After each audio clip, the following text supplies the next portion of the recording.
I missed the podcast with you, but thanks for giving me this opportunity again. Yeah, I actually reset the test for this exact reason, so we could have this podcast again. Why you take the IELTS again? What are you going to do if you get an 8.5? What if it's a downgrade? I don't care. I'm just going to post it because life is not all about having good days. 8.5 is like, how did you say? Bad day. Bad day. 8.5 bad day. What was your first score? I got 8, he got 7.5. Now I can see where the inspiration comes from. You either die a hero or live long enough to see yourself become a villain. When is it gonna stop? When are you gonna stop taking the IELTS? People keep asking, are you like best friends? And I tell them that our relationship is a little more than that. It's like marriage. Nice. But don't get us wrong, people. It's just friendship, okay? There are no off-limit questions. You can ask literally any question. How much you earn?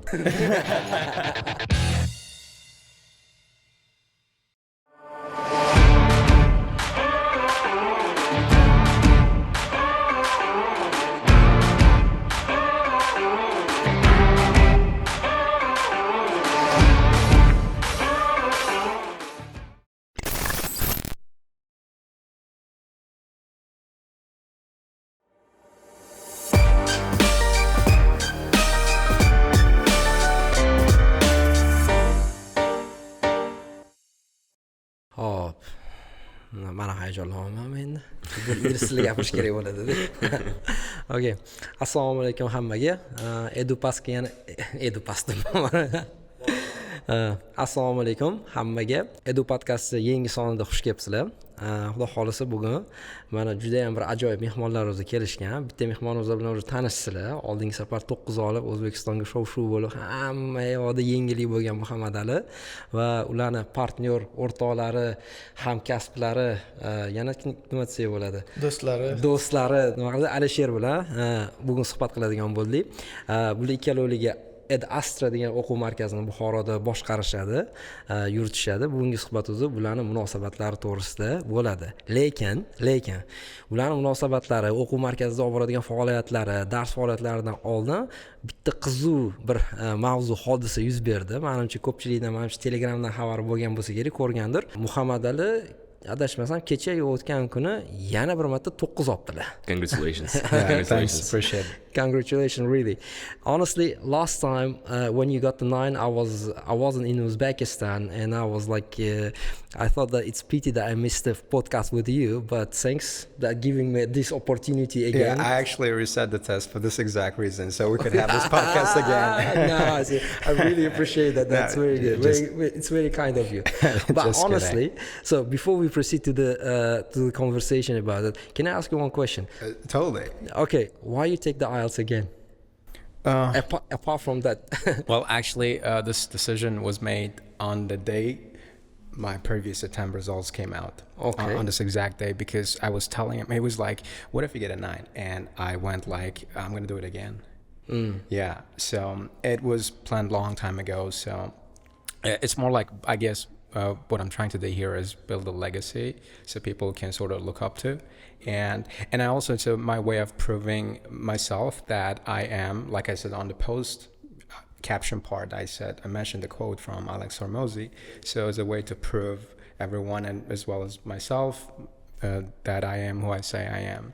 And so it's a way of me dealing with what they call imposter syndrome. Mm-hmm. Like when you reach a fluent level, you sort of start questioning like yourself, like, am I really that good?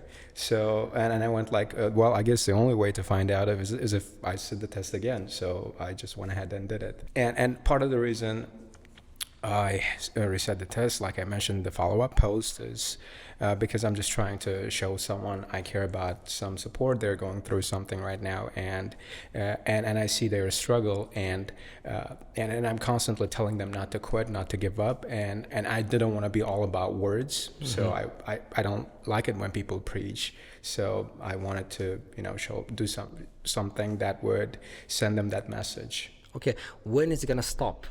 When are you gonna stop taking the IELTS? Do you have any plans, for example? Okay. Maybe getting the straight 9s, for example, or do you have a certain number of attempts you want to do? For example, 9 times getting the 9. What if it came out to be 8.5?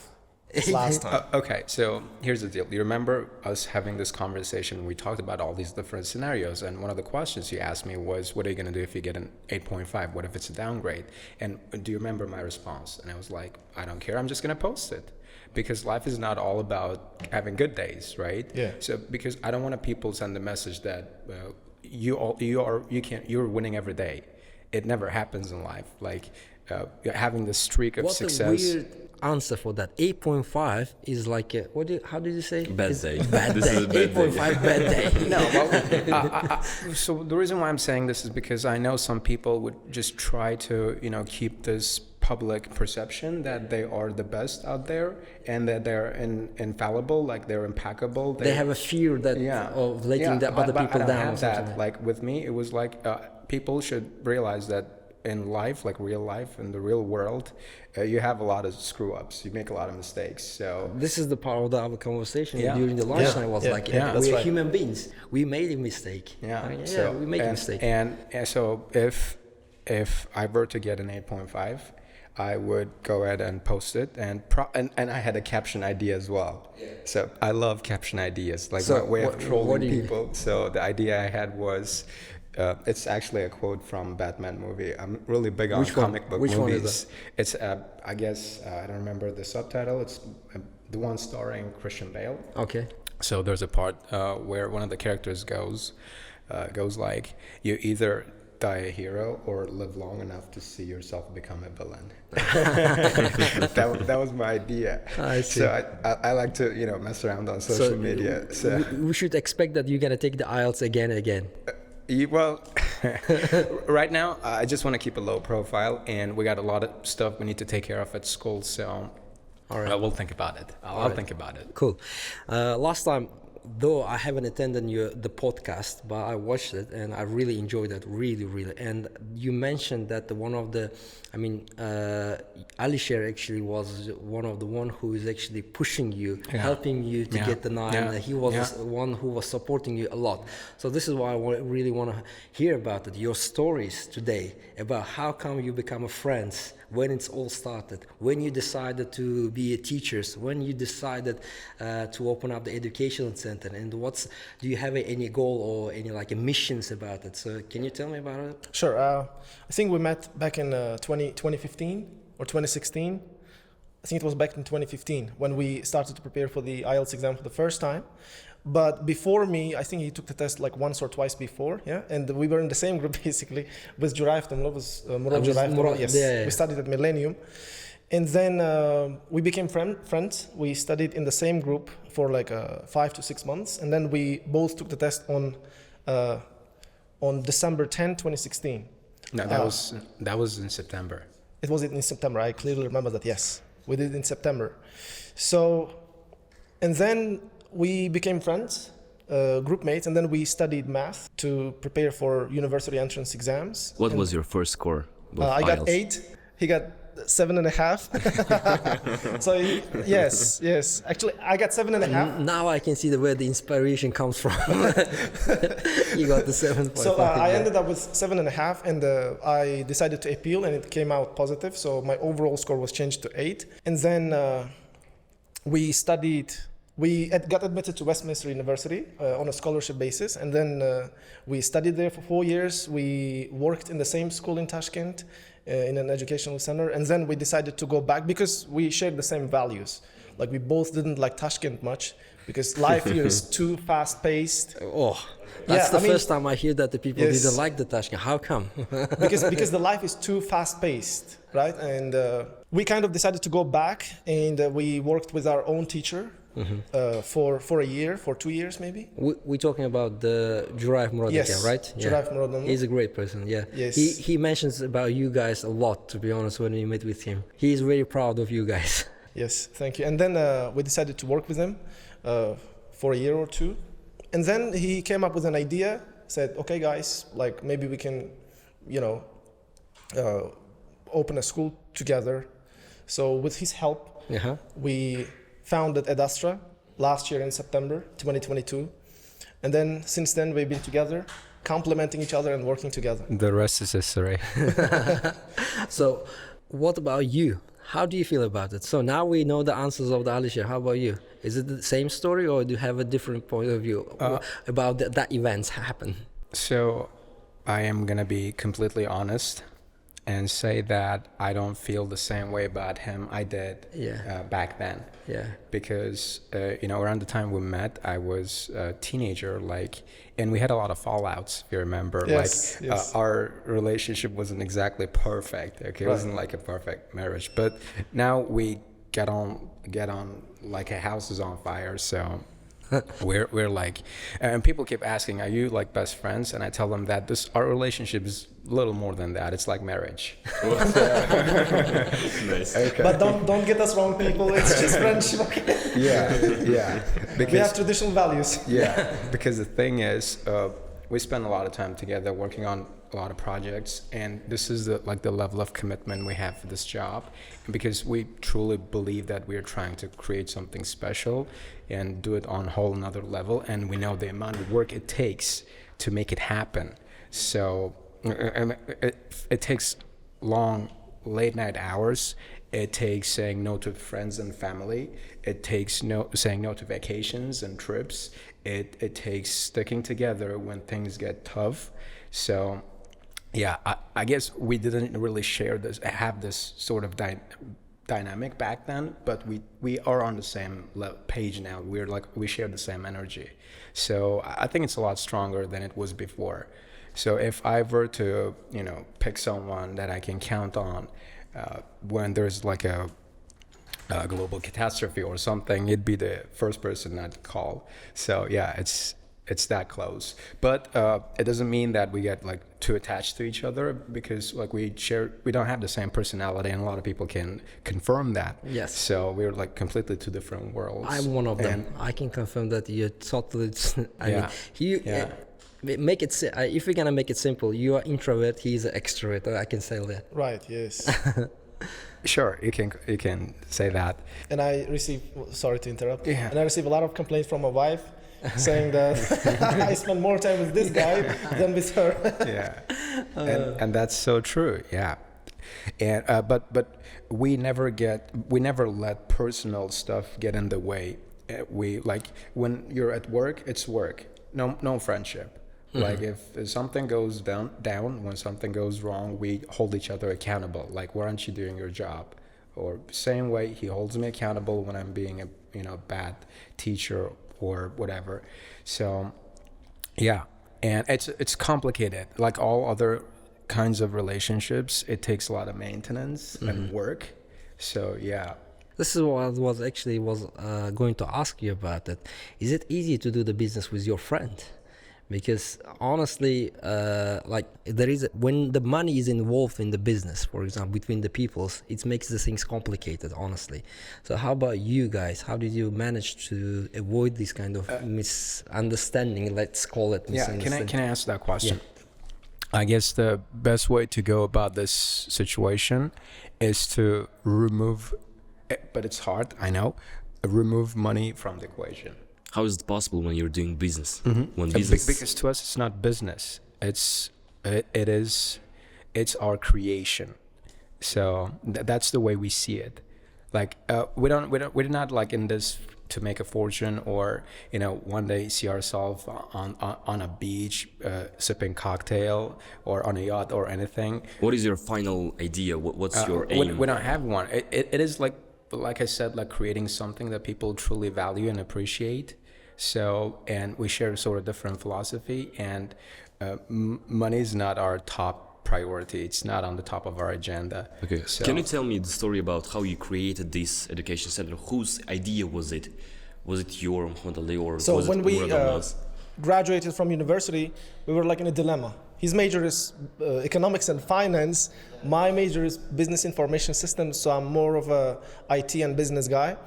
And then we were like, so what's next? What are we going to do with our lives?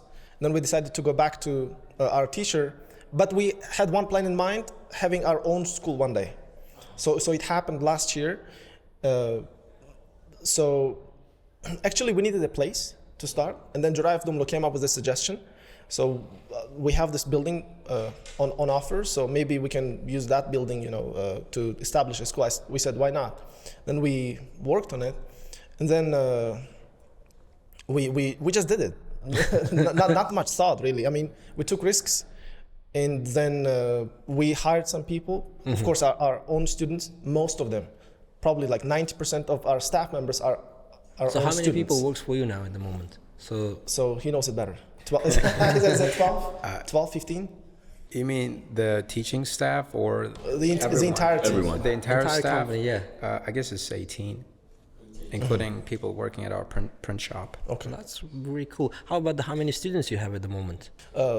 Around 250. I don't have the exact numbers. Like we don't ever check. Why? Why you don't have exact numbers? If you do, Because like students come and go more I see. frequently in our school, and yeah. But I strongly advise you to learn about the numbers, because if you want to make the business successful, you need to speak with the numbers as well. Don't forget about it. Yeah, that's right. So you need to know how many people are coming and going. You should know about your break-even points, this kind of very important stuff. Otherwise, I understand that. I really appreciate and I really like the idea that it's not about only money. So when you say that you remove the money from the equation, that's one of the good things I would advise to other people who's actually making the business with the people. When the money is not the number one priority, that's very good. So, but anyway, business, it's about making the money as well anyway. So you need to, in order to be successful, I mean, you need to make money. So for that purpose, you need to know the numbers. How many people coming? How many people are going? How much? What's your fixed cost? What's your variable cost? All kinds of things. So I would strongly advise you to learn and do some math about it. Seriously, it's good. But so one of the important questions, don't get me wrong, but when I was just for the record, there are no off-limit questions. You can ask literally any question. Okay, and that's what makes a great interview, I think. Right, how much you earn? Okay. You might as well ask me for the key. I know for the keys to my apartment. From the previous podcast, I have seen the comments that not many people knows about you. Some of the people even was surprised that why we never heard about this teacher. And well, of course, some of the people from Buxoro, definitely you can read from the comments that they know you very well. They support you. But when it comes to like a whole country, not many people knew about it. So how your life has changed since you got the 9 and got exposed to the, let's say, on the social media about it? How it's affected your business, your relationship with Alisher? Do you feel envy about it? No way. Welcome, sir. No. So actually, you can take that question. It didn't change anything. So he got 9. It's good for the school. It's good for the public record. It's good for him. It's good for me as well, because he motivates me. So now it's my turn, kind of. Can we say that you have a competition as well? No competition between us. Just we do it for the experience, basically. So we take the test to see what changes are happening in the test. For example, like from my exams, I've came to realize that in the listening test, you might be given multiple choice questions. Yeah. And sometimes I had maps in section 1. Yeah. And when I have this information, I can inform my students that, okay, so you might have this. So be prepared for this. Don't get shocked when you see them, right? So we basically take the test for this purpose. But when he got a 9, it made some waves. It raised a lot of interest in Muhammadali. But after a week, it was all over. So we were back in business, just doing whatever we have been doing. Has this increased the sales, the number of candidates you're teaching to? Actually, the way we accept students is a little bit different. Mm-hmm. So we don't accept everyone. Can you tell us a bit more details? So how? Yeah, sure. We came up with this whole admission thing, like university admission. So if you want to get into university, you have to pass a test. So we have the same admission process. So if you would like to sign up for our program, you're going to have to sit a mock test, only reading, listening, and then there's stage 2. We're gonna have one-on-one interview to make sure that you're the right fit. And we're not trying to discriminate students or anything. We just want to make sure that we're getting the right people on the bus.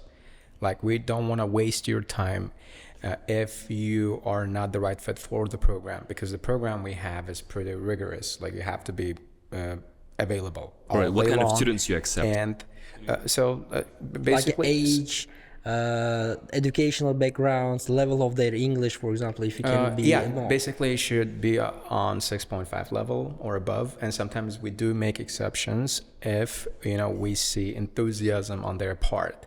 They have this fire in them, like please let me in, and I'll promise you won't regret this. And I'm like, you're in. So you might want to also explain why we do this. Well, we do this because the program we have is, it's like I said, it's comprehensive. There's a lot of information, and I know what happens to a lot of students is they lose motivation along the way, like a drive. So if you don't have that drive, chances are you're gonna quit halfway, and we don't want that. So why 6 and 6.5? Because lots of students who actually wants to take the IELTS, actually they just need the 5.5 So, and something between 5.5 and 6.5, and you are telling us now that you accept the student only around 6 and 6.5. Why? For one, all our classes are held in English, so they should have a decent level of English to understand, to catch up, to keep up. And another reason I'd say is because I admit it's a lot of work trying to help students build foundation. So we just let other people do this for us. And plus, I can make an addition here. It has to do with the expectations of students. I see. In our region, especially in Buxoro. So they are not satisfied with band 7. They are not happy with band 7.5. They want standards are 8, different. 8.5 and 9. So that's it's all about standards in the region. So you kind of took that niche of the market that you just can provide the service to improve their English and get the high scores. Then I guess that will make more sense. Isn't it difficult to change the students because they already come with some foundation and their foundation is different? They have takes a lot took the classes from different teachers. It takes a lot of work to reprogram them, and that's the way I'd like to describe them. So the first month we're busy trying to get them to understand how things work, like simple things, the basics, how to learn new words, like how to keep a word list, and how to build knowledge base, and what knowledge base is. They have very little concept what knowledge base is. So it's like literally sometimes building it from scratch. And we're starting out, we used to get frustrated when students had hard time understanding all this, but now we get it why, because it takes quite a bit of work to change someone's mind, especially if they have this deep-seated notion of how something is done. So you're going to have to put in a lot of work and tons of repetition. Okay. Repetition. So if it's complicated, why not to just start from the beginning and teach them from the elementary level? I guess it's still easier to start from 6.5 than start from the beginner. You sure about it? It's just, there is another reason. So when you teach lower level students, your own level also deteriorates. It gets worse. You have to dumb down, yes. level down. Yes, to explain. you have to simplify your language to explain things to them, and it's bad for ourselves as well. It's basically a lot of work. Yeah, we're probably being too lazy, but we do have other programs on offer at school taught by other teachers, like a foundation, and we used to have beginner program, but we don't have anymore. Right, not anymore. Yeah. So if students would like to come and join our school, we have other programs as well. So we basically talking about you guys personally teaching rather than just generally about the school. So school itself has got the elementary levels as well. We do. So that's very good. So how long will it take you to, let's say, get the 7.5 or 8? So how long they should study with you guys? So what's the period? Half year, so 1 year, if they 2 join months? A&M program, which stands for Alisher and Muhammadali's program, yes, we have an approximate timeline of 5 months. 5 months. So it's 3 months of pre-IELTS and IELTS and 2 months of IELTS overall. But again, there is no guarantee, right? I mean, we had some cases when students ended up with a 7. When they came with 6.5, and there were some cases when students joined with 6 level and ended up with 8 or 8.5. So it's about 30% teacher input and 70% student input, I'd say. I see. So having the business together, doing the business, do you have what do you call it, segregation of duties? Or do you you are responsible for one part, you are responsible for another part.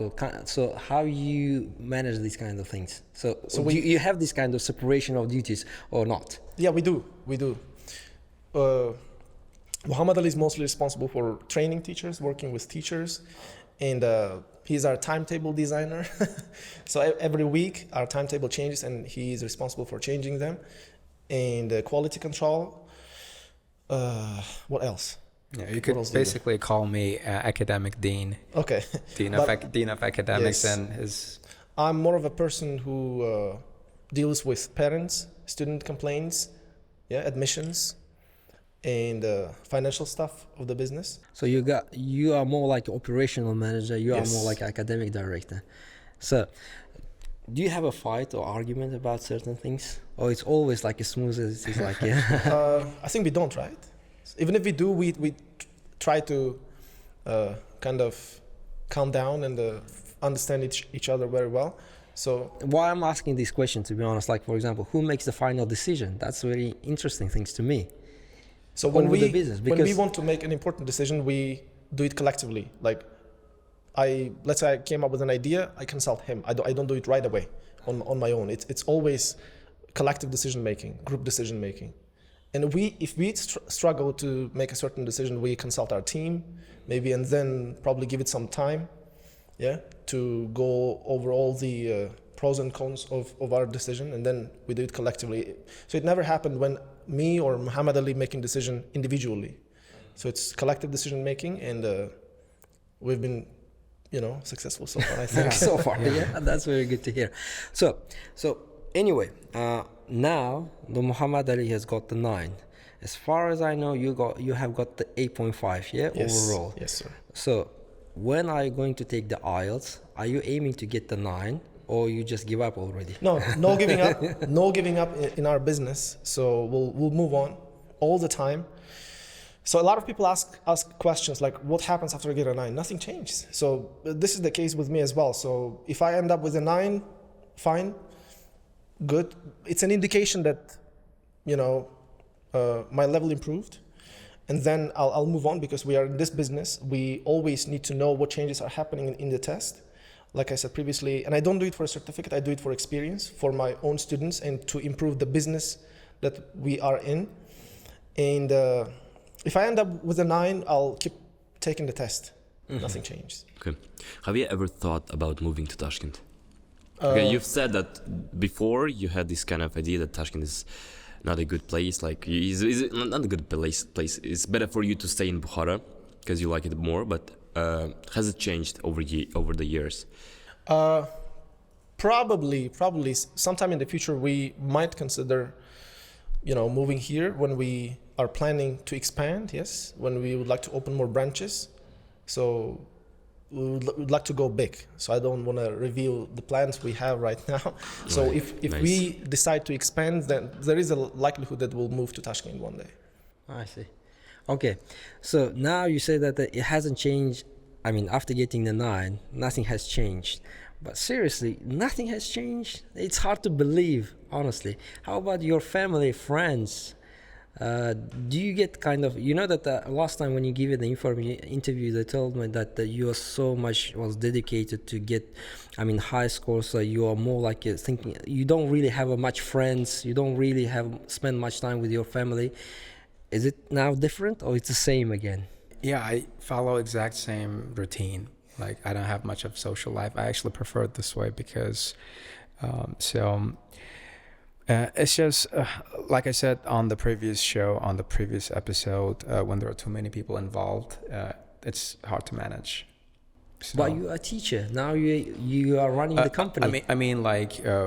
Like your family and friends is complicated. It's complicated. Things that complicated. Like, so it's just we come from different worlds, and I could totally work on my personal relationships, but then my work would suffer. So there's always a trade-off. So What about balancing? No. Well, everyone who is in this line of business, like entrepreneurial thing, like, they know there's no balance. So there's no I such don't know. thing. I wouldn't agree with that. Yeah, well, there's no such thing as having weekends or Monday or Friday. All days are the same. For me, it sounds crazy, you know, like because you need to live as well as like working. Well, I consider this living like it's an entertainment. We're having Work a lot of fun. should be the part of life, Yeah. not life part of. This is a lot of fun. I'm enjoying what I'm doing. So yeah. And Muhammadali said one quote one day, some time ago, I remember, you can't return your 20s and 30s. So it's time to work now. Right now is the moment to work. So Yeah. we are giving it 100%. Maybe it's all come from the understanding that if you work hard now, if you will create a solid foundation, then probably after the couple of years when you establish a very good business, you can have a rest, and then you might think about something else. But maybe. But would you agree with my point? Like you can't return your 20s and 30s now. Definitely. It's the right time. It's to work really definitely. hard. I mean, when you are young, actually, statistically it's proven that if you spend this period 20s to 30s, it's very important to any person. That's the age when you learn, when you find out who you are, what you are capable of. So you need to make a solid, good foundation for your future. If you don't work hard on your 20s till 30s, probably your 30s will be miserable, to be honest. It's going to be very, very hard to live after that. So I would advise to any young people who is actually studying and learning something, do it when you have a time, when you have an opportunity And energy. rather than doing and waiting till 30s, to be honest. Because after the 30s, after you start aging, it's become more hard and complicated to learn something new. Anyway, not everyone can do that. Of course, there is a people who's done differently, or they achieved something after the 40. But even if you will talk to them, if you will speak with them, they will tell you that they had a solid base, they had solid experience and knowledge in their 20s. So I really agree, and agree with that, and I wish you good luck about your business, about what you're doing. I really appreciate that the effort you put into make give the knowledge, spread the knowledge around the young people, give them motivation. Anyway, so that's very good. But going back to the IELTS, going back to real life, let's say, to the business point. So you got the 9. Can you tell us now, at the moment, having the 9 twice, that do you find the secret of getting the 9? For example, if the Alisher comes to you and says, okay, so what I should do to get from 8.5 to 9? What would be your advice? I know his response. So you answer for that question. Yes. Yeah. The secret is there are no secrets. There are no secrets. It's just English level. Yeah. IELTS is just a test. It's a test of your English. If your English is good enough, you can score quadruple 9s. But still, lots of people look.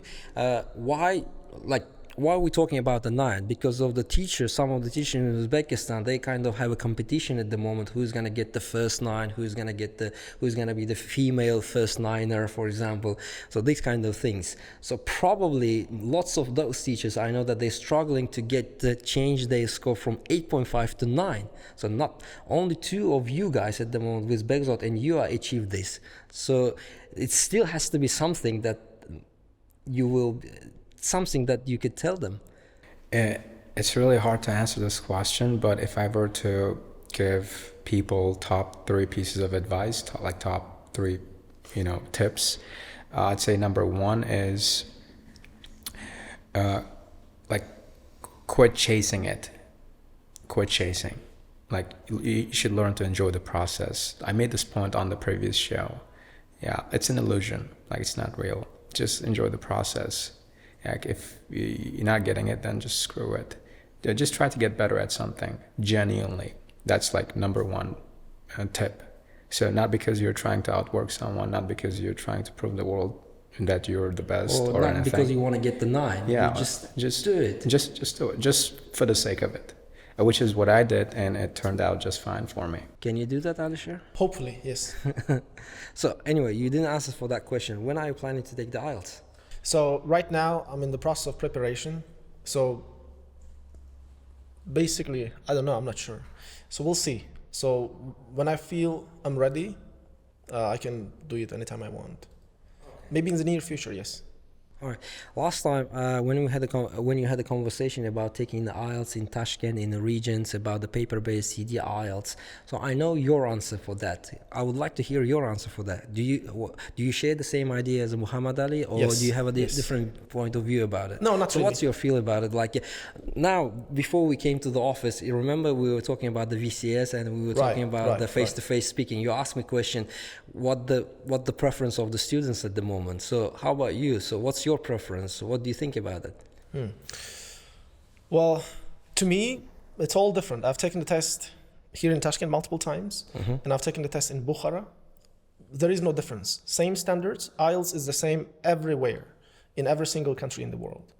And regarding the speaking mode, exam mode, whether it's VCS or whether it's better to take the test in person, again, there is no difference. Just choose whatever you're comfortable with. Some people are, comfortable with speaking face-to-face. Some people don't like it because they feel like it's unreal.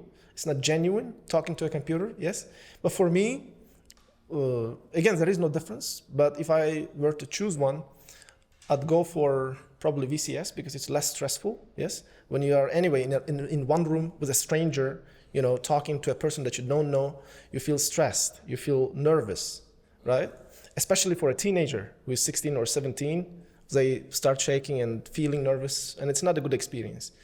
But when you do it on computer, via Zoom, it's less stressful, I think. So that's why, again, if you like it, go for it. If not, at least you have the option. I see. Good.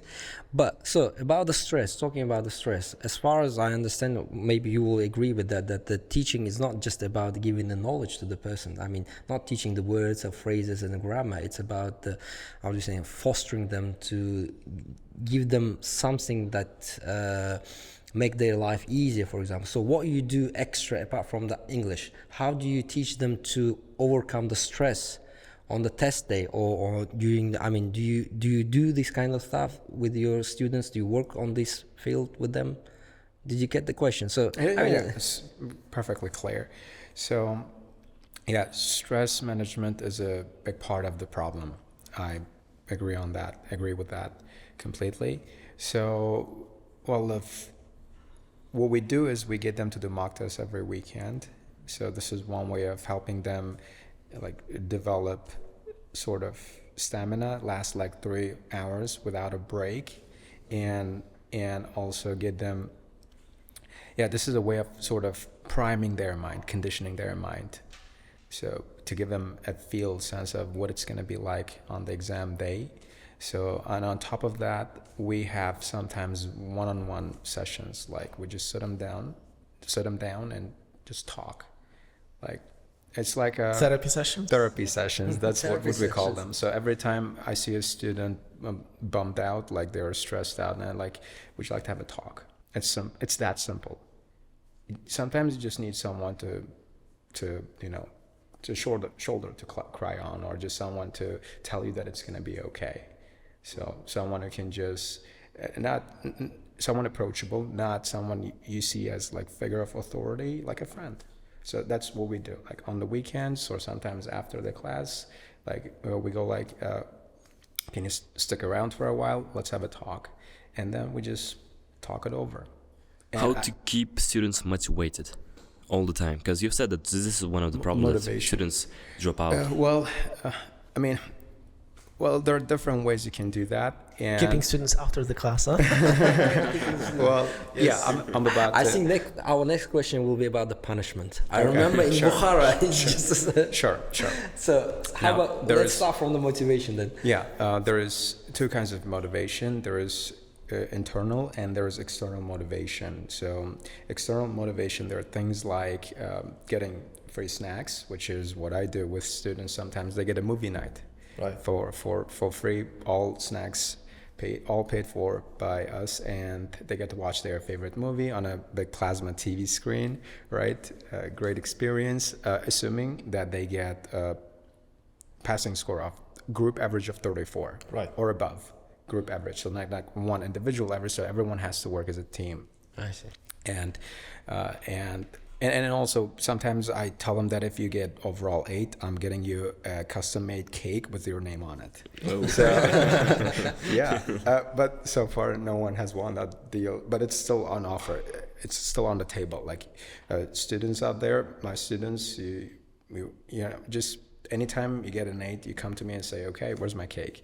I'll get you one, no problem. And there is internal motivation, which is basically your inner drive, and a lot of students don't have that, so we help them develop it by helping them visualize their future. So in 2 years' time, this is going to be the new you. This is what you will be capable of doing, or this is what I was like when I was your age, and look where I am. Mm-hmm. So, how the life of student changes when the student gets 8, for example, in Bukhara, let's say Bukhara. Not that big of a change. It just, I guess it gives them like a confidence boost, because... But you said that, visualize something. Yeah, something people should understand is if a teenager gets an 8, it's kind of a big deal, because getting an 8 is like you're practically native. Yeah. You're practically native. 8, 8.5. It's not just practically you a native. It's practically, it means that you are the proficient in that language. You are the professional, and you can like be the language expert. This kind of thing.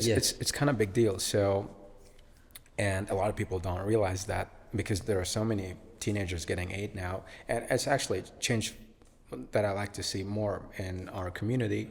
So, and back to your point. So you asked me if I don't exactly remember the question. So you've said that you help them to visualize their future if they get something, for example, 7.5 or 8. So what you tell them, in what way their life changes? How They can you- get a Give us scholarship. examples. Okay, sure. Examples. So Like you can take the actual case. Maybe you will remember one of them. So we both ended up with 7.5 and 8, and how our life changed after that, after getting 7.5 and 8. Probably scholarship in university. I guess it's not a good idea to, I'm not sure if it's a good idea to draw parallels between our lives and our students. But anyway, with our students, what I do is I tell them that if they fail this, chances are they are going to fail other things in life. I tell them that life is all about winning. So is that so? So don't think of it. I tell them, don't think of it as just learning a language. It's like a challenge. So if you can overcome that challenge, then you're ready for other challenges in life. So think of it this way. It's not just you trying to develop your language skills. It is like an obstacle. It's like a hurdle. It's like a big barrier you're facing. So the way you go about it, the way you do small things in life is the way you do everything else. So Can I make an addition here? So once their English level is really good, like 7.5 or 8, even 8.5, it's going to be a lot easier for them to study at university. Because once your English is really good, you are more likely to be successful with assignments. You can easily pass them, yes? And once you are successful in your university, you can be successful in life as well. So it's the starting point. I see. It's just a place where you can learn about yourself, Right. what you're capable of, right? So we talk about the motivation. So second part we were planning to do, it's about the punishment. So So with punishment, you're looking at me, yeah? With motivation, you're looking at me. no, you're actually the one who told about the punishment, not the kids. Right. So that's why I'm looking to you. But why I'm brought up this conversation is because it's not about only you. We heard a lot of things about the Bukhara, about the education centers in Bukhara, about the teachers' approaches to the students, about the Coracle, for example. It's very famous, and they know that I learned that in Bukhara they still, not maybe only in Bukhara, maybe in other places as well. Anyway, they punish the students who doesn't do the like a homework, or And they doesn't punish do harshly. Fine. Is that true? Is it the case in your education center, or you do something differently? So No, I wouldn't say so, because, I mean, what I feel is it's not the time anymore when you can punish students corporally, like physically, right? It's the thing of the past, maybe. it's out of the question. Right. Never happening. But in our case, in the school, the way we punish students who are not ready, probably keep them after the class, normally until 10 o'clock, 10, 11 o'clock, until Muhammadali leaves the work. So he's the one who is responsible for asking all the students, failed students, their homework. So it's kind of the waiting thing that can be a way of punishing students maybe. Apart from that, we regularly keep in touch with their parents. So if a student didn't do their homework, we call their parents, because students are afraid of parents, right? Because they are the ones who pay for their education. And when a father or mother, scolds their kids, I think this can be a good punishment too. So we regularly keep in touch. And when this thing happens chronically, so when a student fails like all the time, we don't keep such students. We just let them go. Say, okay, sorry, we aren't able to help you. You should probably find another school. All right. Okay. So talking about going back to teaching students and making them get the 8.5. So do you have a particular books, or what kind of methods do you use? So what's your approach generally for that? Because we know that there are lots of books on English where you can, in the IELTS, or it's just a simple practice. So can you tell us a little bit more, open up some secrets, maybe for other education centers? Yes. Sure, I guess we can both answer the question. So you'd like me to start? Okay. So I'd like to answer this question by quoting something I read from a book. It's about a polymath. It's someone who's good at several things, not one.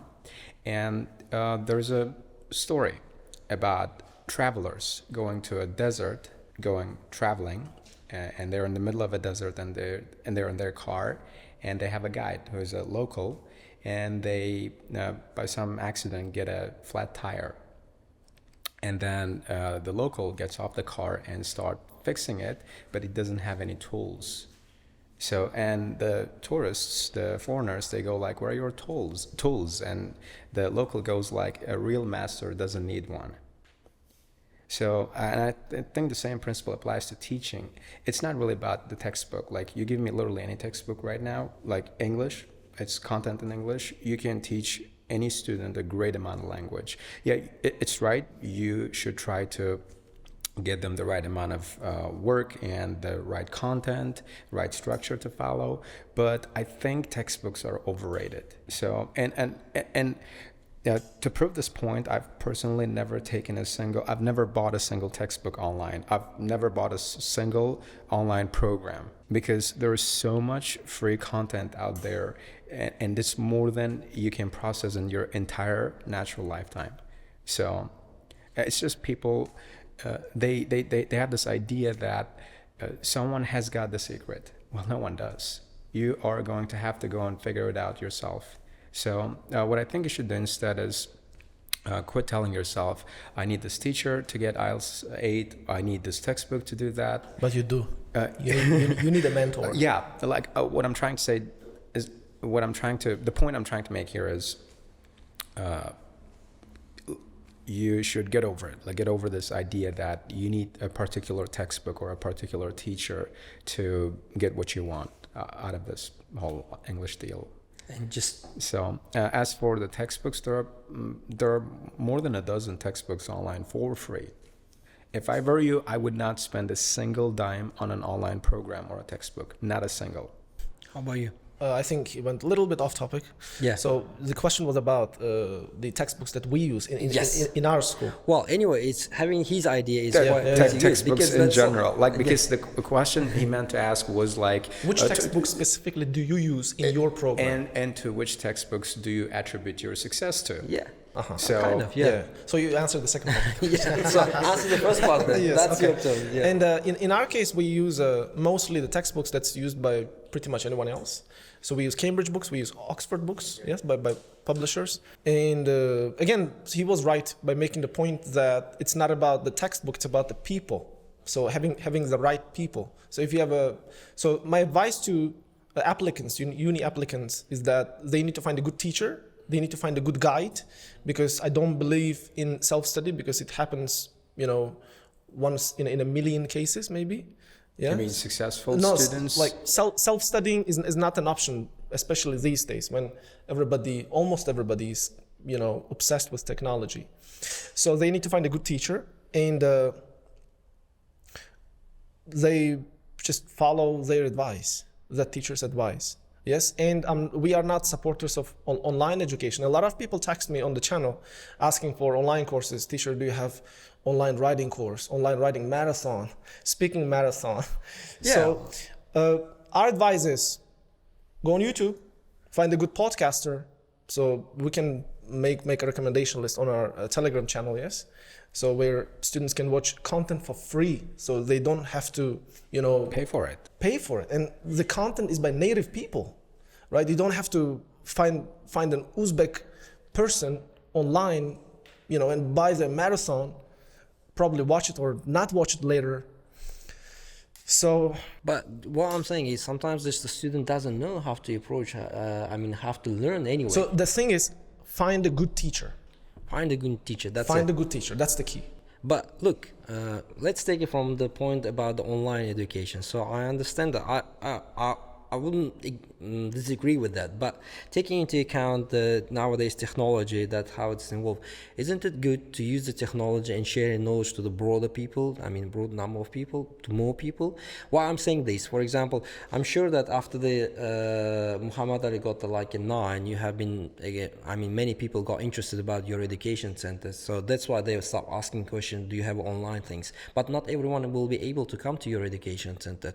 And you personally won't be able to teach as many people as you really wanted, really. So isn't it good to make online content and make people learn from distance?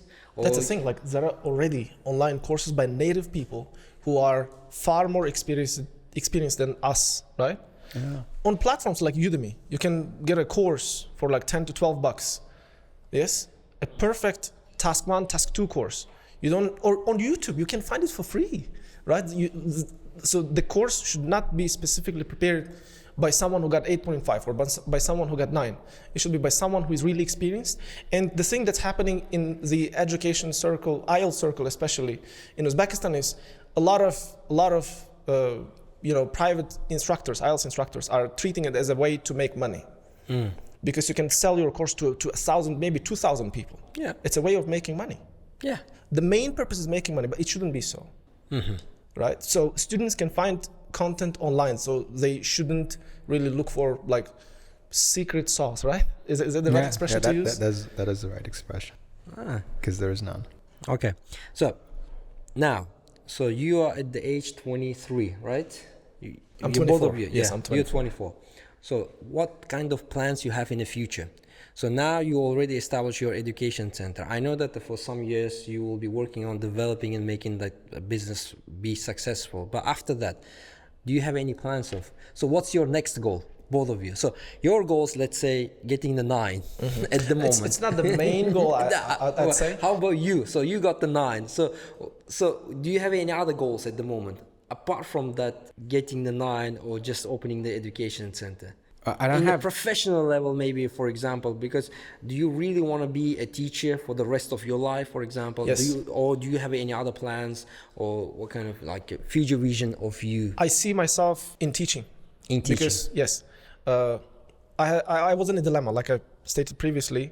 When I was in university, in my 3rd year, I came to this realization. I was a coder. I attended coding courses. Yeah. At the same time, I was doing teaching. And then in my 3rd year, I realized that, okay, coding is not mine. I like teaching more. And even though I earn a lot less with teaching, I should do what I like in life.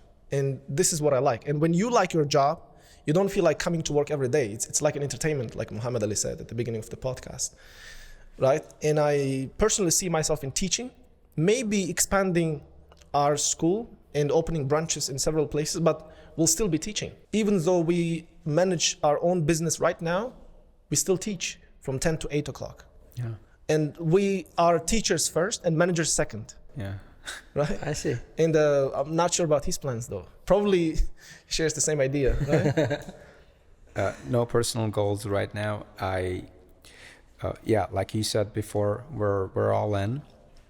And honestly speaking, we're in uncharted territory, unmapped. We are figuring it out as we go. We don't have an exact plan in mind right now. So And you made the same point when we were having off-record conversation that, you know, being in this line of business, it's like you have to figure things out as you go. So improvise. Same here. Yeah. Yeah, improvisation is one of the good. I mean, one of the qualities you should have. But the only constant, the only thing that won't change is we'll just keep showing Teaching. up. Keep doing. We'll keep showing up, keep pushing. So that's the only thing that won't change. As long as we have the game in us, we'll just keep going. Because that's what life is about. It's about movement. Moment you're stuck, moment you stop showing up, it's over. You might as well just sign your death warrant and be done with it. No, we don't accept that. Okay, so making this conversation a bit entertaining, maybe a bit different. Do you have any other questions? Do you have a questions to ask from me, for example, personally? Because off the record, when we're having the lunch, for example, you had pretty much a lot of questions. Do you have something in mind as well, or I don't know. why? It's not. It was unexpected, really unexpected. IELTS narxi tushadimi? Narxi Kandidatlar uchun. Kandidatlar uchun? I don't think so. Less likely. It's just a joke. Yeah, I know. So do you have any questions? No, not particularly. Yeah, I think I'm good. How about your students? So what's their most common question they ask? Oh, well, every time I get asked a question, I go like, you're asking the wrong person because my twin didn't show up to work. Because every time, something comes up like this, like good news at 9 or 8.5, I go like, it's my twin, not me. He's not here, but I'll let him know you asked that question and I'll get back to you with a response. Okay. Yeah, or sometimes I use conditionals. Like if I were my twin, I'd probably say that. Constantly trying to separate that identity from me because I don't want, I don't really like being put on the pedestal, like in the spotlight and because I actually made this point on the previous show, but I think it got cut. It got edited out. Is it? Yeah, I made this point. Like when you're teaching, the problem with today's teaching culture is everyone is making celebrities of teachers. But when you're a teacher, you're not supposed to be a celebrity. You're supposed to be, because there's only so many people you can help. I mean, it's not many people. All right, so there's only so many hours in a day, and if you wanna, because and also like I said, like teaching is like developing relationship. So and it takes a lot of work. So you should do what they call like resource management, your time, your energy. So say I'm a popular teacher and everyone wants to take my class, but I can't teach a lecture with people, lecture to like 100 people. I don't think I can physically. I could do that, but it would not be as interesting and as useful as it would if I taught only 5 students or only 10. Do you consider yourself as a, what do you call, I forgot in English, perfectionist? Как называется? Perfectionist. Perfectionist. Is it so simple? So do you consider yourself as a perfectionist? I mean, I don't know. I'm just trying to hold myself to a high standard, and that's it. I see. So, and I expect the same from other people. So, because your standards in life are everything. Okay, that's very hard to follow, to be honest. I mean, personally, that will be a great challenge for me personally. Yeah. How about you? Do you agree with that? Or do you have a different point of view? No, we are, I'd say on most things, we are on the same page with Muhammadali. We share the same idea. Yeah. What was the question? I forgot the question, by the way. Don't forget the question. It's about his vision about it. So do you consider like being celebrity, being on the stage, being the, so what's the, I will change the question and I'll ask you differently. So what kind of quality teachers should have? The first thing that a good teacher needs to have is dedication. They need to be dedicated to their jobs, to their students, because they need to realize that what they are doing is changing one's life. Yes, because they are sharing knowledge. They are sharing something that can change one's life for the better. If they are teaching a language, for example, yes, that language, that knowledge can change one's life to get a job or to get into a good university. right? And secondly, they should be disciplined. I know that I may not be that disciplined because students can confirm, right? I come late to work, but they have to be disciplined all the time. They need to be consistent, thirdly, because if you are not consistent in what you are doing, I don't think you can achieve great results. For example, if you were to ask me a question like, how are you guys getting 8 or 8.5 in writing? So it's through consistency. There is no secret. So we write essays almost every day, if not twice a day sometimes, depending on the on the number of lectures that we have. And ultimately, they have to be responsible. So if they are not responsible with what they are doing, I mean, their students fail, and they themselves fail too. But you write the essays. Muhammadali write the essays. Who checks them? No, I mean like not this question. I mean like you both write, you both practice a lot, you both consistent and so on and so on. But for example, he got the 9, you didn't get the 9. What's the difference? What's the difference between you guys? So the difference is simple. My English is not at that level yet. So it's an indication that I need to work harder. I need to learn from Muhammadali. Yes, I need to get more feedback from this guy. And so do you guys check each other's essays? Yes, we do. Sometimes we give feedback and I approach him asking for feedback, or if I notice any flaws in his essays. So I approach him and say, hey, you could have done here better. He agrees, he might disagree, and we just move on. So that's the interesting question. You see, how happened that you had the 8, he's 7.5, and now you trying to catch him up? Let me tell you this. We were teenagers back then, and after that, Muhammadali changed 360 degrees. Seriously? No, you mean 180. It's 360, man. No, because 360, you come back to where you were. Okay, 180. 180 degrees, yes. 180. He's a completely different person now. So back then he was okay, so I don't want to. No, please.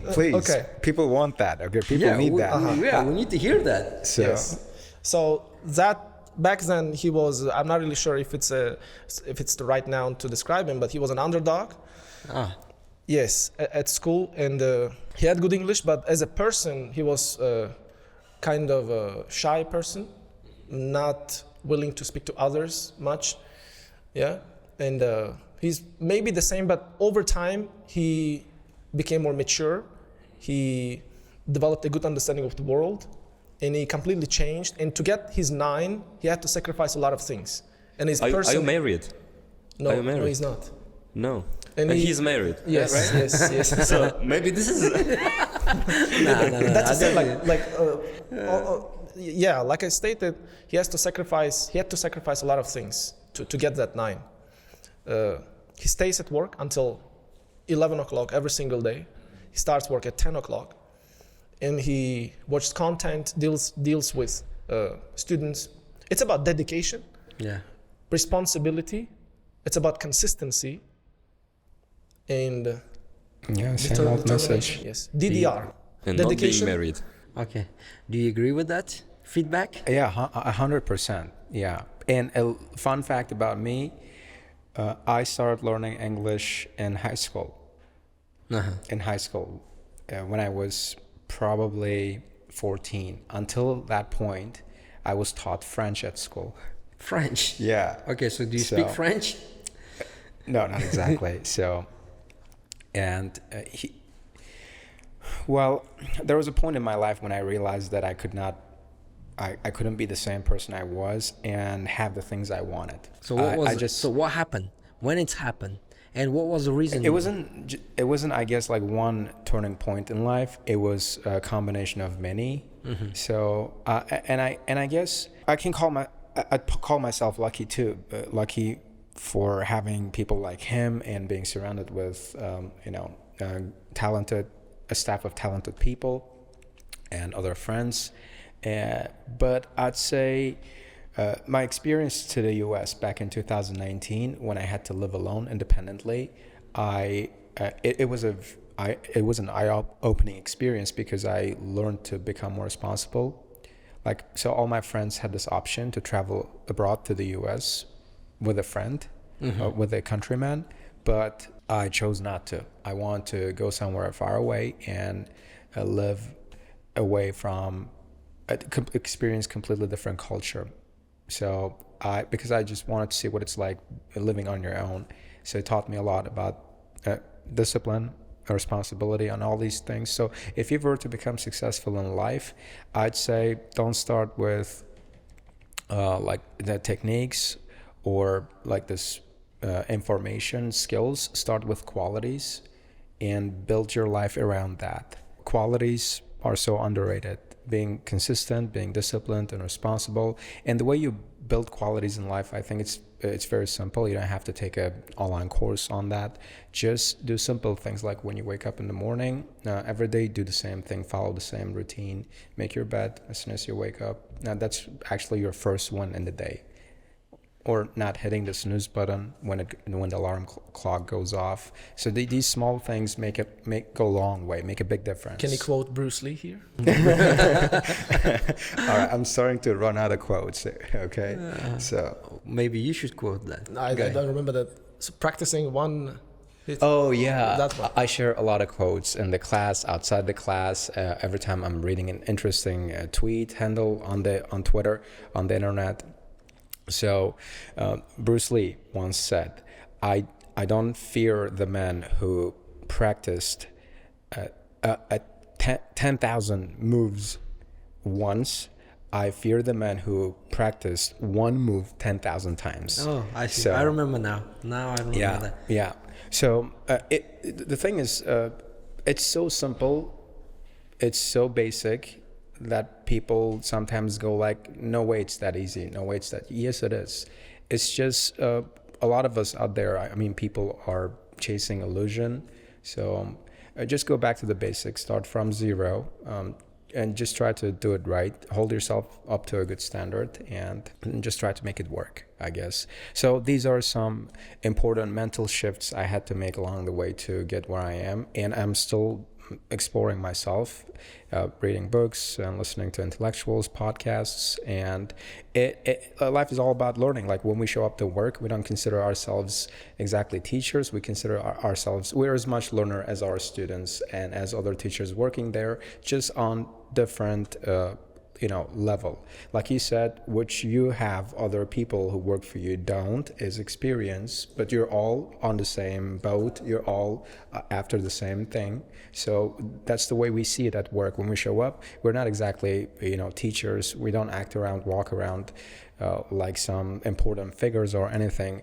We're as much a learner as our students are. In fact, I get taught a lot of things in the class. I actually like to just sit down and listen to my students talk, and they quote movies they watch, they quote books they read, and I go like, oh really? Tell me more about it, and I really appreciate that experience. So it's sort of mutual. I see. Mutual learning process. So answering for your question that you asked me about the motivating of your staff and keeping them together, I'll tell you exactly the same what he was telling right now. So I'm more about I don't consider myself as a boss, to be honest. Maybe Sherzad will confirm that. I really much enjoy the time spending with them, and I would do exactly the same what they do, actually. And I usually never, to be honest, ask them to do something which I would not do myself. For example, about the cleaning, basic things. Let's talk about the basic things. So if I don't do the cleaning, I don't ask them to clean the office as well. Or if for what else I can say. So sometimes we move the desks around the buildings and make a preparation for the test day, for example. And my people, my employees, they also go stay long nights. Sometimes they work on the Sundays, they work on holidays. So what I'm saying is, I do the same. So I wouldn't ask my people to do the same if I don't. So same answering for your question. So if you're already practicing with your students, being the learners, then with the employees, it should be almost the same. So think about it. Would you be willing to work that kind of environment? Would you be like, would you like to work with that kind of boss, a person or something like that? Right. So come from this perspective, and it's going to make a difference a lot. So don't ask the people to do something that you would not prefer to do yourself. Right. And that's pretty much simple also. So that's the answer for your question, previous question. That was not in the Yeah, podcast yeah, anyway. yeah, That was sure. it. Anyway. So you came up with the ideas, open it. So you are passionate about the teaching. So you like this. Now you came to idea that you want to open up the education center. So your mentor and teacher would say, Murad Jurai help you to get the place, to set up the business and everything. But anyway, what was the biggest challenge you faced during that process? But what kind of challenge you still have that you need to overcome, for example? Can you share that information as well? Yes, sir. It's really difficult to work with people. It's just dealing with people is probably the most difficult thing in the world, right? Because problems never end. Complaints, I wouldn't exactly say complaints, but probably dissatisfactions or problems with students not showing up on time to classes maybe, or not doing the homework maybe, so this can be a problem, or finding the right people in your team, yeah, and sharing the same values and finding those like-minded people it can be another challenge in our line of business, right? And probably, do you have any other additions to make? Yeah, this whole entire thing is a big challenge. Yeah. I remember, when we just starting out, just the amount of stress we had to go through.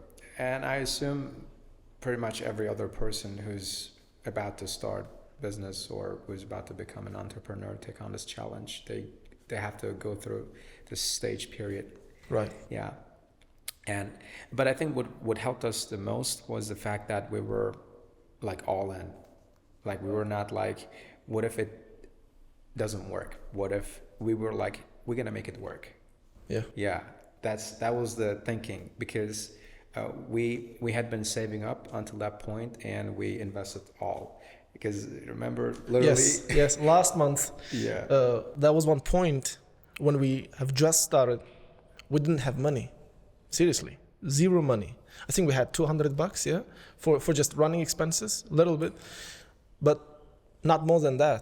I mean, we went all in, so it was either all or nothing. Yeah. So it was one of the difficulties as well, back when we started. So that's the amount of risk you're dealing with. So you should be comfortable taking risks too, and I'm sure you get it. Well, yeah, if you want to be the entrepreneur, I think you need to able to risk. I would say the Umijah will tell you about more than me. For example, I'm not the type of person who likes the risks. I'm type of person who likes the control, that everything is on the place, right that place. you can control that kind of things. But in order to be successful, I guess one of the qualities you should have, it's about assessing the risk and be able to take the risk, really. But anyway, it's good to hear that it turned out to be very good for you, both of you, that you have so many students now. You achieved some of your goals. You are happy, and you still keep your friendship together, which is most important, I guess, all over everything. Because me personally, also, we have experienced many things in our lives, working with our friends, working with our relatives, and all kind of. I know that how complicated it is that sometimes it can go, but anyway, it's good to see that the friendship can last long, that it can be turned into something new, something greater, something better than it was. So good luck for that. I mean, literally, I'm happy to have you, both of you, seeing so happy about that. And once again, I just want to tell you that good luck with your Future attempts. future attempts. Congratulations with your second 9, I guess, with the second 9. So good luck to you to get the 9 soon and share your experience with the other people's, and I hope that one day, think about it. Also, we always ask about these kind of things. Like, for example, if you have some ideas to share with the people, we would love to hear about it and be happy to have another podcast with you guys and to talk about it. Sure. Yeah, hopefully in the future. Generally. And I guess for the future, maybe we should have it in Uzbek, in Russia. Well, I know that Muhammadali already last time told us on the podcast that he doesn't really speak Uzbek, or he prefers sometimes you talk with your father in Uzbek, you talk with your mother in Tajik, but with your old friends you prefer to speak friends? I mean, generally you prefer to speak English. How about you? So well, I'm comfortable. Like I can juggle languages. I can speak Uzbek, Russian, Tajik. Russian, Tajik. That's Tajik, good. Uzbek. Yeah. Not much of Russian, not at fluent level, but I can make my thoughts known to others. But a funny thing that happened once with Muhammadali was one of the students wanted to say something in English, and I was like, can he say it in? Sorry, not English, but Uzbek. Can he say it in Uzbek? He was like, in your dreams. You remember that moment? So he does not speak other languages apart from English, and even when a parent shows up, so it's all on me. Like it's my duty in the school to deal with parents, to talk to parents. So he doesn't do this. So it's probably one of the costs of achieving a 9. So What it takes to get a 9? Yeah. Probably, yeah. And I don't do it out of principle. It's just I can't speak other languages as well as I do English. Because to speak a language fluently, you have to practice it, right? So if I'm busy teaching all day long English, I don't get much of practice with Uzbek and Tajik, and naturally your ability to speak these languages will take a hit. Okay. So it's like a trade-off, and I'm completely fine with that. And I often find myself struggling to explain myself to people when I'm at a checkout, at a store checkout, or when I'm talking to my parents, and we generally keep our conversations very short. When I say very short, like one word answer. and I know it sounds kind of extreme, but yeah. It sounds like extreme. Pretty extreme. Like some people might find out that you don't want to speak with them. No, I'm not trying to avoid you or anything. It's just, and it doesn't have to do really with language either. It's just probably we don't have much to talk about. I don't like small talk. So like people, how's it going? I know they're trying to catch up, or they're trying to just. Do you catch up with the Alisher, or you don't talk like that? You mean like? Listen, the thing is, after you got married, we never went out together, like to have. because you don't have lunch. No. I mean, like sometimes we'd hang out on the weekends. Remember those old days? We don't do that anymore at all. So where you hang out? I mean, together. So what do you do? But the thing is, we don't have time for that. We Yeah, have staff literally meetings. So back then we didn't have a school, so we could do that. But these days we are too busy. You need And he we deals with timetable thing and mock results. We prefer it this way. It's a choice. It's not by. I would say a bit default. tough choice. Yeah. We like tough things, doing tough things, and we take pride in doing things other people aren't willing to do. So. Okay. Will anyone confuse you because you speak all the time English, when probably you do the same? Will they confuse you with the foreigners sometimes? If that happens? They get surprised? Didn't happen with me, because you can notice that I have like this Russian accent when I speak Uzbek. No, but you with speak him, English pretty fluently, buddy. You're just being a little too hard on yourself. We just trying to be more modest. That's why. Okay, modest. And for the record, guys, my English level is not top notch every day. Like I have to put in a lot of work to maintain this level. Like in the morning, there's a routine I follow. I have to listen to podcasts, and on my way to work, I have to read books. And if you noticed, while we were hanging out earlier, I was reading a book. Yeah. So just to get ready for this podcast, Yeah. there's a lot of maintenance that goes Look, to. we went to the lunch. So we're having the lunch, we're having the conversation. He's sitting and reading the book. Nice. So, Nice conversation. because I was doing something to get in to dial in, like to get in the So gear. it's just So but we can. I guess, but it's happened so naturally, so you don't get offended, to be honest. I didn't even notice that he was just sitting and reading the books. We were just having a conversation with Alisher. The thing is, you need to understand, when you're a teacher, you're a knowledge worker. So your product is your knowledge. Yeah. So it's not like you're a factory worker where you mostly it's your physique. You have to be in good shape and you have to do manual work. When you're a teacher, it's mostly your mind, your knowledge. So you have to do a lot in the way of upkeeping, maintaining that. So Okay, what kind of subjects do you like to read? Well, I've lately been reading books on management. The book I'm reading is called Good to Great, but I don't recall the author. It's on how to lead people. I know, yeah. Yeah, so how to become a level 5 leader.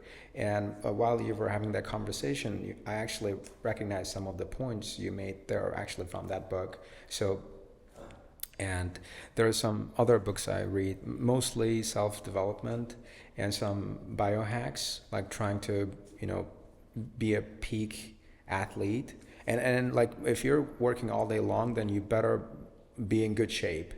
Like because you need to stand tall and you need to walk around the room and you have to be talking. Like, imagine having like 5 classes a day back to back without a break. And all of them are speaking.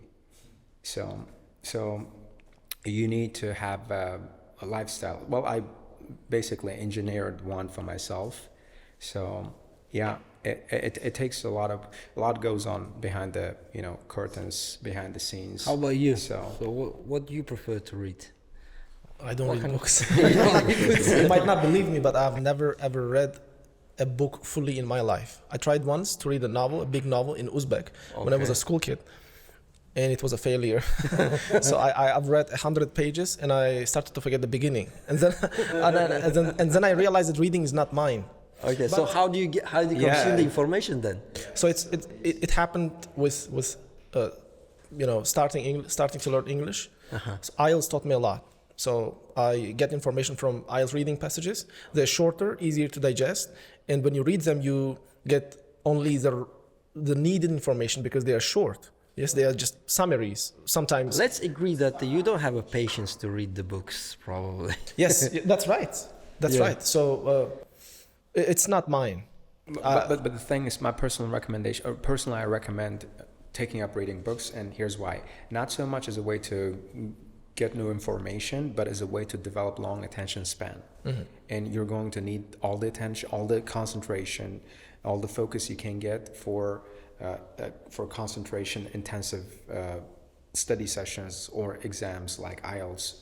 You need to stay, and I think that's probably the reason why you still. I get sometimes eight and a half in reading. Now we found the reason. The thing is, here's what happened. Now it feels like not the podcast, but the therapy. I figured, okay, so you asked me for, secret. How do you get that, right? So something. Reading the books. No. Well, yeah, part of it. So what I realized in my most recent attempt is I was on autopilot mode. I wasn't there. It's hard to believe, but I was sort of under hypnosis, I think.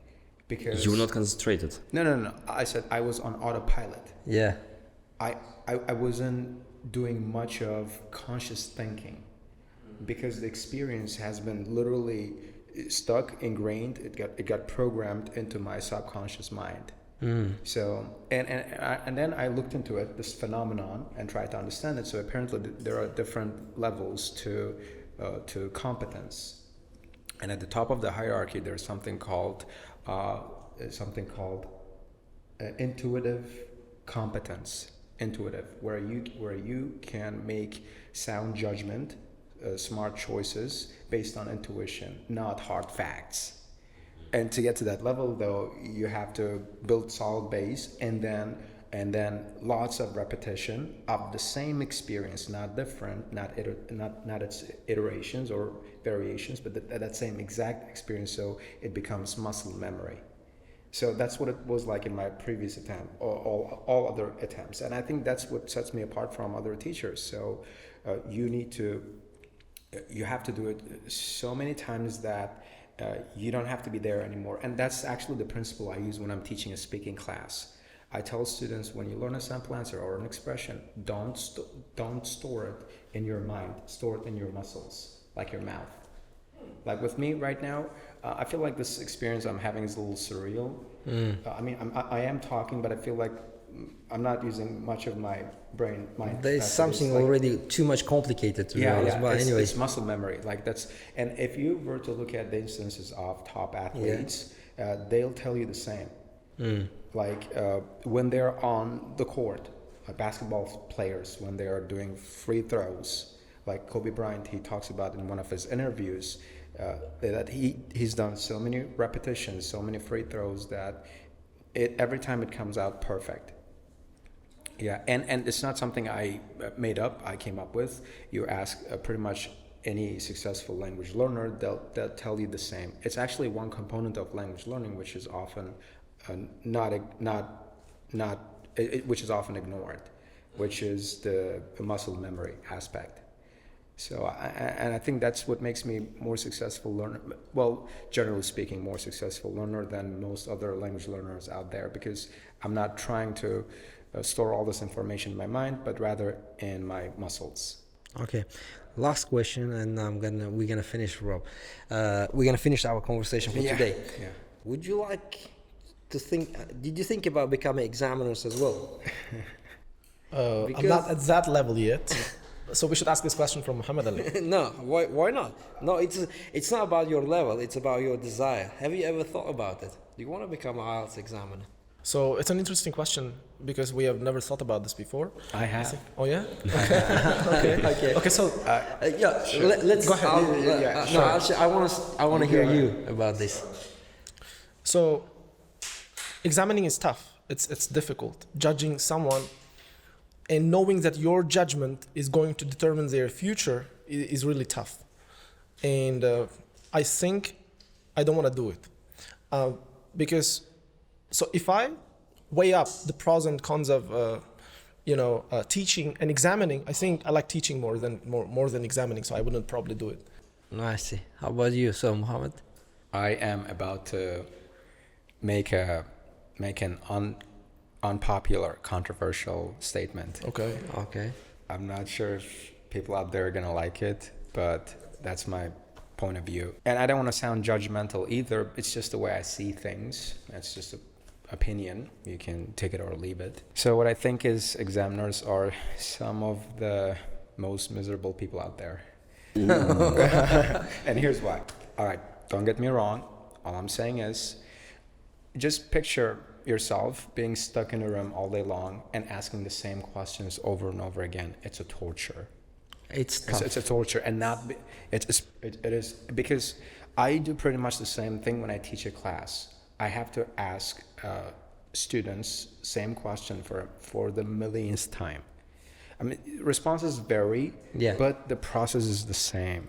Yeah. So I wouldn't want that.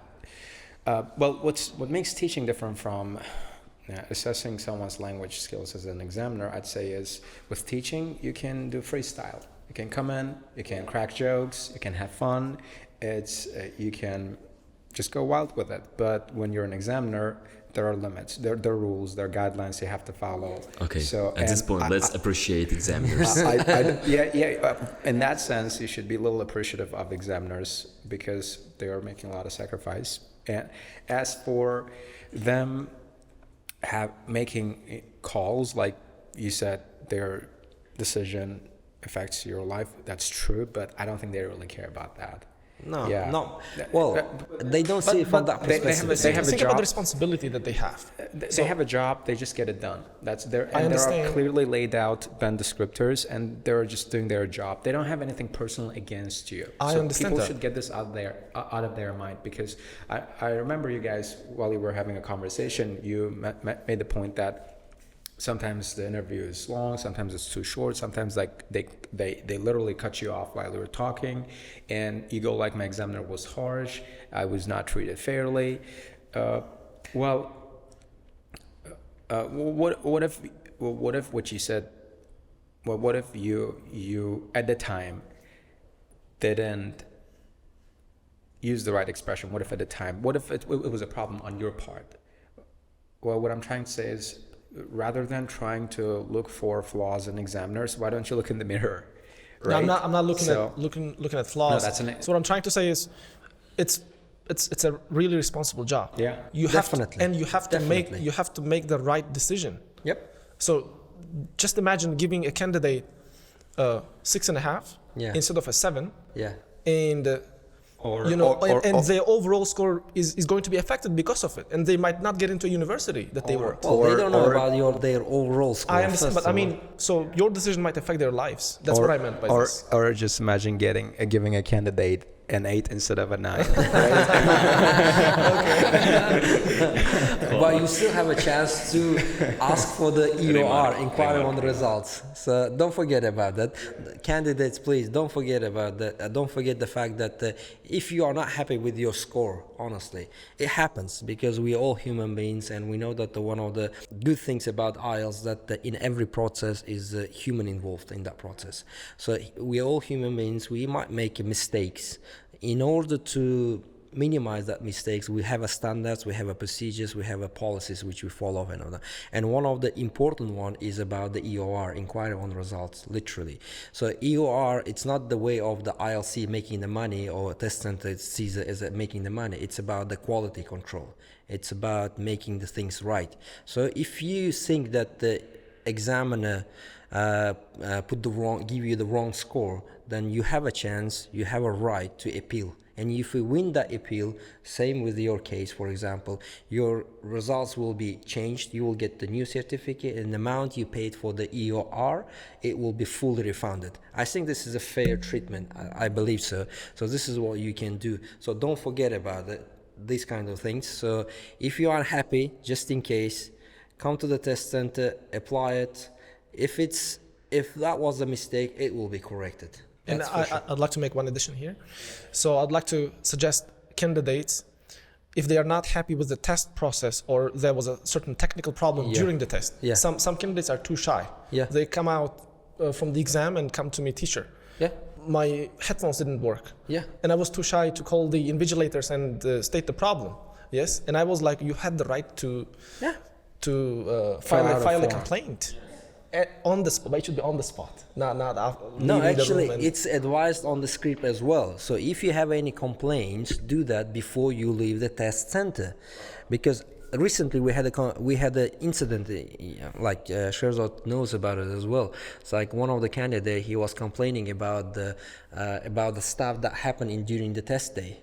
Unfortunately, as I said, there's many things can happen and many things can go wrong, but we do as much as possible to make that process to candidates easier and without any problems. But you can't avoid that all the time. Right. So if you have problems, it's better to address it on the test day and sort out the things before your results will released.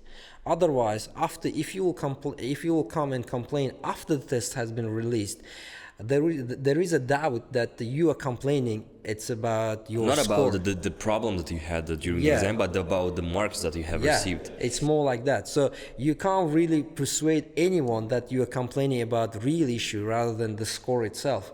So that's why for any candidates, I strongly advise that if you have any problems during the test day, it's better raise your hand, ask the invigilator.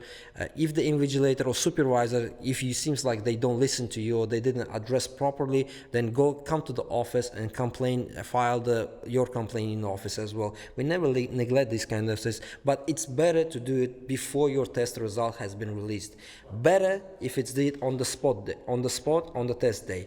If not, at least before your results will be released. Otherwise, as I said, it will be too complicated, too hard for us to distinguish. Is your complaint is real or is just not happy with the score? Unfortunately, we can't give you the score you wanted just to make you happy. Our job is to assess your knowledge and release the certificate. That's it. Not more, not less, not more. Just your knowledge. That's the things. Okay. One more thing is that when the candidates are having problems, they do not inform the supervisor or invigilator. So we don't know that you're having the problem. If you had said to us, or if you had raised your hand and told to the supervisor, this problem might get solved. But after the test, it's too late. It's too late. Really? Yeah, that makes sense. Yeah. So one of the things we always ask teachers is not only prepare them for the question and answers about the test, but also to teach them how to overcome the stress on that day, how to overcome the problems on the test day, how to manage the stressful situation as well on the test day, because not everything can go right or can go as you expected. Last time when we asked the question about I think Shehzad asked that question whether it's preferable to take the test in your own regions or come to the Tashkent, and you give the right answer. I mean, your answer was like do it in your region because it's less stressful. Same, because you can go into the traffic, or your flight or train get cancelled, or the taxi driver in Tashkent took you to another place, or you just got lost. Yeah, you get lost, or for example, you lost your ID documents while you were traveling. Anything can happen. Anyway, so I expect that the teachers, they not only give the knowledge to their students, but also teach them skills, particularly how to react and how to overcome the stressful situation and solve the problem. I mean, problem solving techniques. So anyway, guys, very happy to have you in Tashkent, in Uzbekistan. No, very happy to have you in Tashkent. Really, really, really appreciate your time and traveling all the way from Buxoro to Tashkent. And once again, congratulations with the second 9, and expecting from Alisher get the 9. Good luck with your business.